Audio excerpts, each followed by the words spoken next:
forecast more than 100,000 EVs will be sold here this year. Now, there are growing calls for businesses, big and small, to help in the rollout of EV chargers. To tell us more, I'm joined from Brisbane by Rosemary Tan, Managing Director of charging provider iCharge. Rosemary, thanks for coming on the program so early on a Sunday.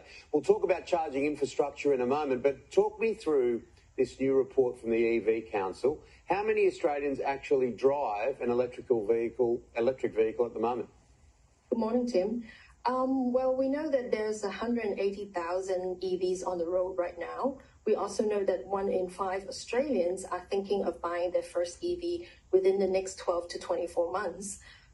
We also see that there's a lot of makes and models available in the market. Some are very affordable from China for Aussies to choose from. So as a member of EV Council, I think that the 1 million prediction of EVs on the road by 2027 is really achievable.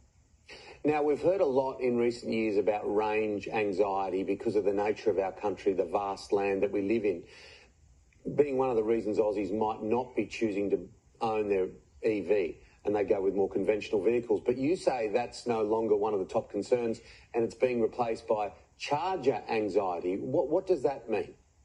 Well, as an EV driver myself, I always wonder, where's the chargers? Like, is it workable?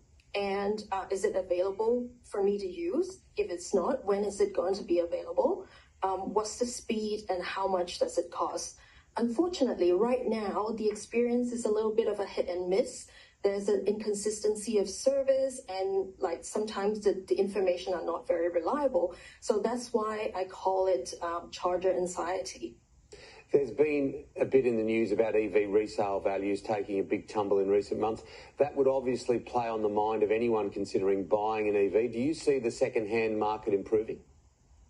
Well, actually, the second-hand market is still very small, Tim, because most Aussies are only on their first EVs. Having said that, the battery is very important, especially when you're buying and selling an EV. So how to improve and prolong the longevity of the battery is what the industry has been working on. At iCharge, we do believe in putting a tool into the driver's hands. So we developed a patent-pending AI battery health check, which is an impartial and independent of manufacturer tools which the drivers can use to monitor the vitality of their battery.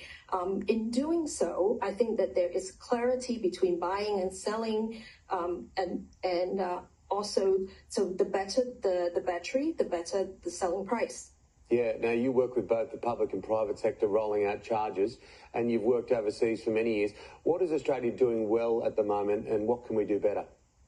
Okay, Aussies really deserve a pat on the back for the EV uptake and the enthusiasm.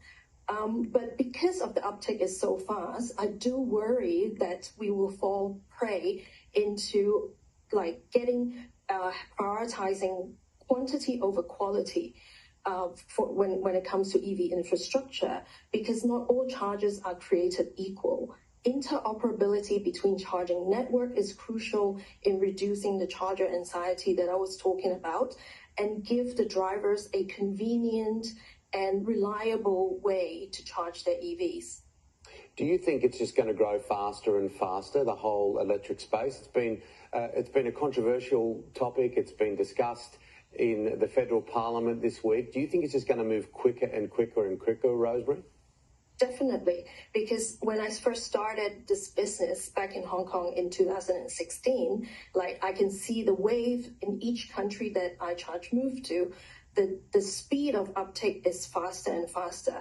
And the window of opportunity to avoid those potholes along the way, like what I mentioned about like prioritizing quantity over quality, it's something that's like we have a shorter and shorter opportunity to address. So that's why it is very important for us to convey that, and then also to make sure that the drivers will have the peace of mind when they drive an EV. That's the thing, isn't it? It's peace of mind in many ways, isn't it, Rosemary? Because a lot of people, when people see new things, and we'll wrap it up here, Ben, thanks for coming on the program, but when people see new things, they get a bit scared. So it's an information piece as well, isn't it, when it comes to electric vehicles and the new world?